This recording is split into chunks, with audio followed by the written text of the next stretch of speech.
waxaan leeyahay ra-iisul wasaare soo dhawow waa ku faraxsannahay inaad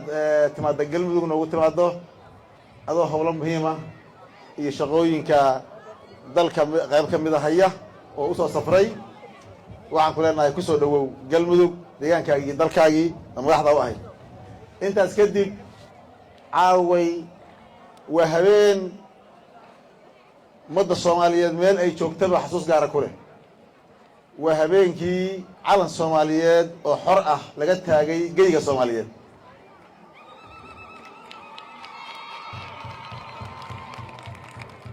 waa habeenkii gobollada waqooyi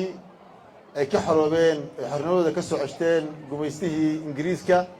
waa habeen weyn oo taariikhda soomaaliya ku leh baal bahba uga jira waxaan leenahay meel ay joogtada ummadda soomaaliyeed way isugu hambalyeynaynaa waxaan leenahay 66 guuradii ka soo wareegtay habeenkaas hambalyo meel ay joogto ummadda soomaaliyeed intaas kadib runtii habeenkaani wuxuuna xasuusinayaa taariikh weyn oo qaayo weyn lahayd oo qiimo weyn lahayd welina leh wuxuuna xasuusinayaa habeenkaani sida aan baahi weyn ugu qabno midnimada iyo wadajirka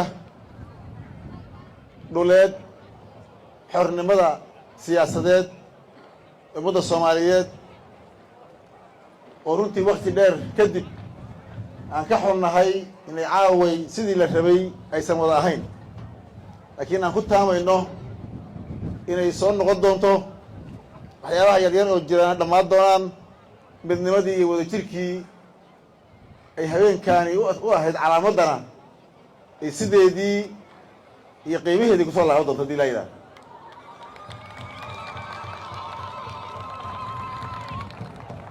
rajo fiican baan ka qabnaa waa wada sugaynaa waana ka wada shaqaynaynaa insha allahu tacaala qof kastoo soomaaliyana meel uu joogo waxaan leenahay inaan kala maqnaano iyo inaan kala qaybsanaado iyo inaan tabasha nagu dhex jirto wax aan ku weyno maahan waxba ku heli mayno saas darteed mas-uul kastoo soomaaliyeed waxgar kastoo soomaaliyeed meel uu joogaba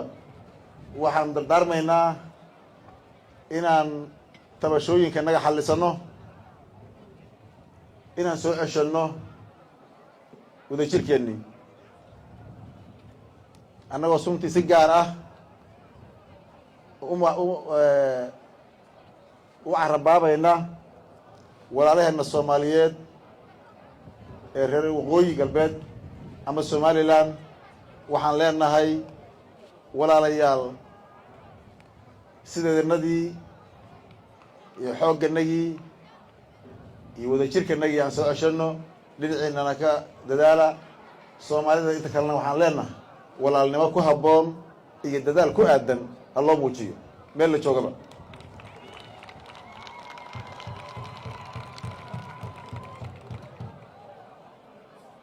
intaas kadib mudanayaal iyo marwoyin mudane ra-iisul wasaare waxaad og tihiin aan wada ognahay meelaan joognaba dalka wuxuu ku jiraa marxalad kala guur ah si guud dowlad goboleedka galmudugna marxaladdaas kala guurkaa ayay dhinac qayb ka tahay oy ku jirtaa muddooyinkii u dambeeyey ama maalmihii u dambeeyey ama waqtiyadii lasoo dhaafay waxaan wada ognahay inuu jiray kala duwanaansho iyo inaan ku kala aragti duwanayn siday u dhacayso muddadan kala guurkaas sida loo maareynayo kala duwanaanshahaas markii uu keenay ama uu u muuqday mid aan isku meel ama si isku mida aynaan isula wadin runtii waxay u baahatay si marxaladdaas kala guurka ah looga gudbo meelihii soomaalida arrimaheedu beeli jireen aysan noga beelin in loo fakero sidaan wada ognahay galmudug waxay soo martay safar iyo socod dheer oo ay uga soo kabanaysay si guud marxalad soomaalida oo dhan wada haysatay oo ka dhalatay burburkii si gaarana galmudug ay ahayd dowlad goboleedyadii ugu dambeeyey ee in la isku keeno ama la dhiso ama la mideeyo ama ay hore u socoto dowlad goboleedyadii ugu dambeeyey ee la yegleelay ama la sameeyey meeshaas in laga soo qaado hore loo socdo dadaal badan baa soo galay hawl badan baan laga soo maray anigu markaan si gaar ah taa u dul istaago markaan dhinac walba ka istaagay ama aan ka egnay galmudug aniga waxay ila mid tahay ilmo la dhalay la koriyey laxajaclada admaha dhashay ay kugu hayaan oo kale ayay nagu hayaan galmudug nagu haysaa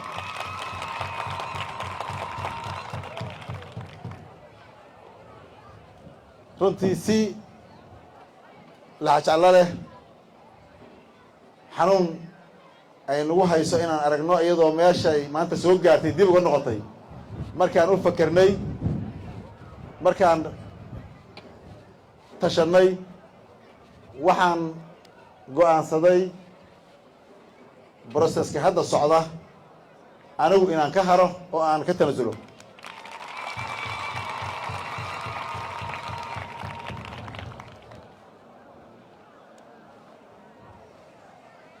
inta uu soo dhammaado broseskaas xilka ayaan sii haynaynaa si habsami ayaan usii wadaynaa cid kasta oo ku soo baxdana waxaan ku wareejinaynaa galmudug midaysan caafimaad qabta hore u socota hadii la yidhaha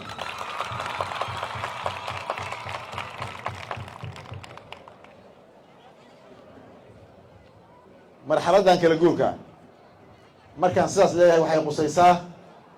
mas-uul kasta oo soomaaliyeed heerku doona ha joogo oo aan leeyahay waxaan ka doonaynaa inaysan ama qaalad ha ahaatee ama sax ha ahaatee mas-uul kasta inaysan gaarsiin xaaladda uu u fakerayaa in soomaaliya guud ahaan iyo gaar ahaan meesha uu joogaba inaysan dib u noqon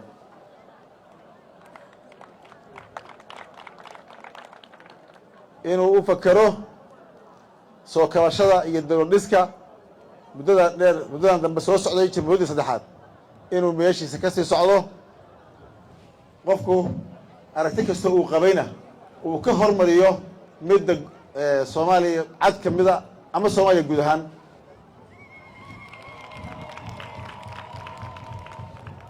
waxaan leenaha sida saxda ah soomaaliya markii laga hadlaya taariikhda dowladnimadeeda labo waxaa jirta abroj mid waxaa la yidhahdaa aabbihii abroj waxa weeyaan waa middii aadan cabdulla cusmaan in taladooda si nabad ah wanaagsan hore loogu soco karo loo wareejiyo midna waa dhinacyo kale oo badan aan soo marnay kuwii kale oo badnay aan soo marnay meelahayna gaarsiiyan waa ogna waxqabad kasta ood soo samayso haddii ay ka dambayso marxalad aan u adeegayn waxqabadkii iyo horumarkii la sameeyey wixii la soo maray waxba kama jiraan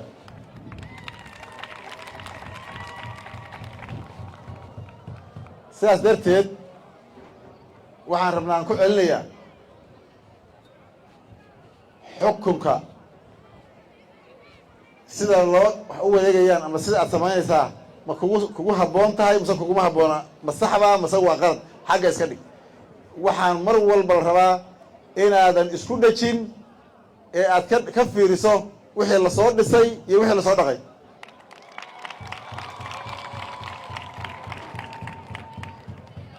mudane ra-iisul wasaare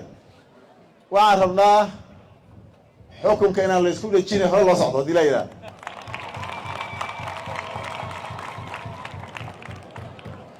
nin kasta heerku ragaa joogo xukunka isku dhejiyana si nabadahan uga soo fujinayna hadii la yidhaha waa ka soo qaadaynaa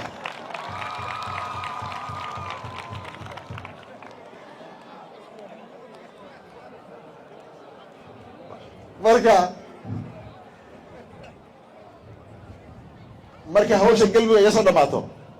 waa soo gacan banaanaya haddii la yidhaahdo midda soomaaliyana u istaagi doona insha allah inaan xalliyo odatinimadii aan wadi jiray baan wadayaa ninkii dhinacii odatinimada ka cosaystana ama diidana hadda aniga insha allahu tacaala soomaaliya waa dhegaysanaysaa inaan aan daacad ka ahaye waa tilmaami doonaa waana soo fujinayna haddii la yidhahdo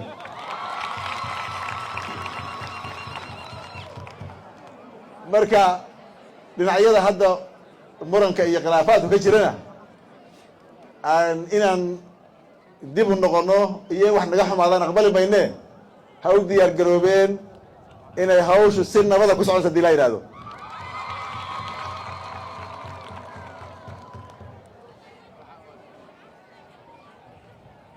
waxaan rabaa inaan halkan ka caddeeyo safarkii aan soo maray iyo geedi socodkii iyo caqabadihii aan wajahnay iyo way-arnimadaan ka dhaxalnay dadka reer galmudug iyo soomaaliba maalin kale aan la wadaagi doonaa oo aan caaw ahayn hadii la yidhahdo si ay uga faa'idaystaan jiilka maanta jooga iyo kan berri insha allahu tacaala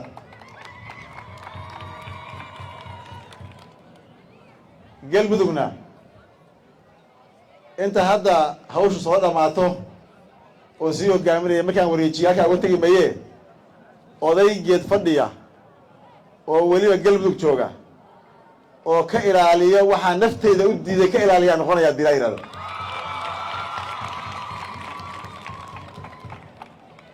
cid kastoo timaadana waa garab istaagaya waana la shaqeynaya hadday qaldan tahana gacantaan ka qabanaya insha allah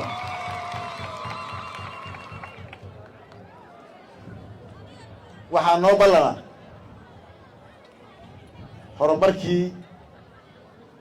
soomaaliya o dhan ay og tahay galmudug ay gaartay meeshii ay soo gaartay inaanan cidna laga aqbalin shacabkuna ay reer galmudug gacmaha is qabsadaan horena loo socdo insha allahu tacaala waxaan rabaa inaan halkaan ammaan iyo bogaadin uga soo jeediyo shacabkii reer galmudug dadka reer galmudug dal iyo dibad meel ay joogaanba dadkii xariirta ahaa ee xulka ahaa ee marxaladii adkayd iyo xaaladihii lasoo maray sida ay uga soo gudbeen siday noola shaqeeyeen siday u wada shaqeeyeen sidaan gacmaha isu qabsanay meel aad joogtaanba reer galmudug waan ku ammaanaya waxaan idin leeyahay sharaf iyo karaamo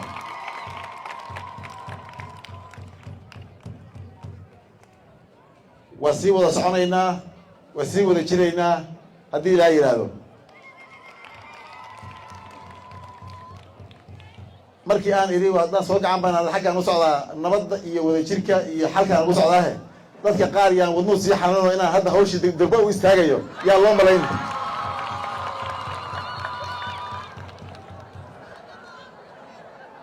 hadda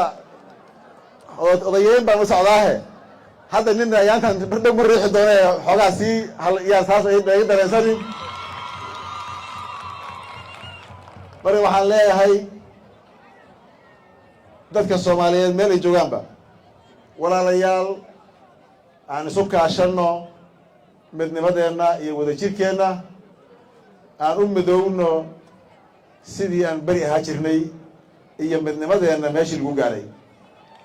waa soo aragnay kala qaybsanaanteenna iyo kala maqnaanshaheenna iyo meesha ayna gaarsiisay iyo waxa nooga maqan maantay waxaan u baahannahay dowladnimo anigu meelaha qaarkood dadka siyaasiyiinta qaarkood waa kaga duwanahayo dad waxaa jira jecel dowladnimadu inay ma jiracsan oo kala taaltaala iska ahaato anigu dowladnimadu inaysan dulmina samayn ayna dowladnimo adag noqotaan raba sida saxda ahayna runtii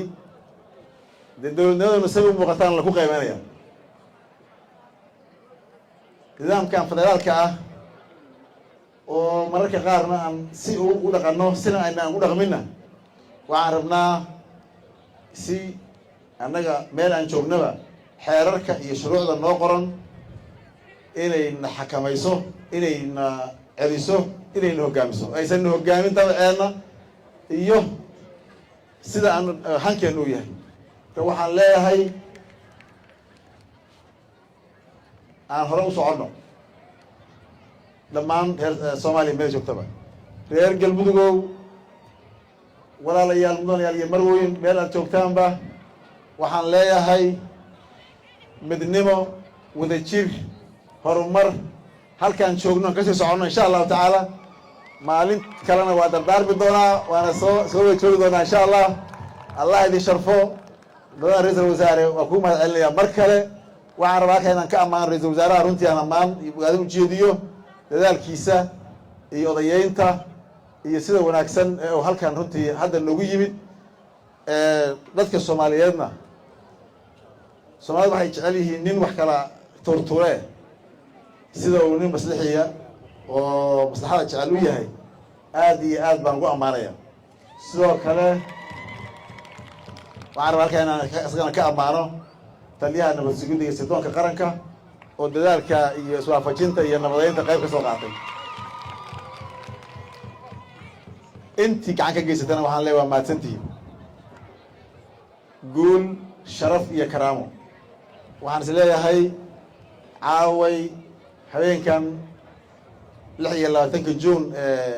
habeenadii xorriyadda habeen ka mid ah mid kale oo waxaa noo garab taalla anaga reer Galmudug iyo hawsheedu sida ay ku xalismayso insha allah. ma ku xalisantay meel la joogaba guulahaas waa isku hambalyeena. waxaan leenahay hambaliyo, hambaliyo, hambaliyo. aad iyo aad baa mahadsantihiin. ballanteenu waa horu socod iyo horumar. wabilaahi tawfiiq. wasalaamu calaykum waraxmatullaahi wabarakaatu.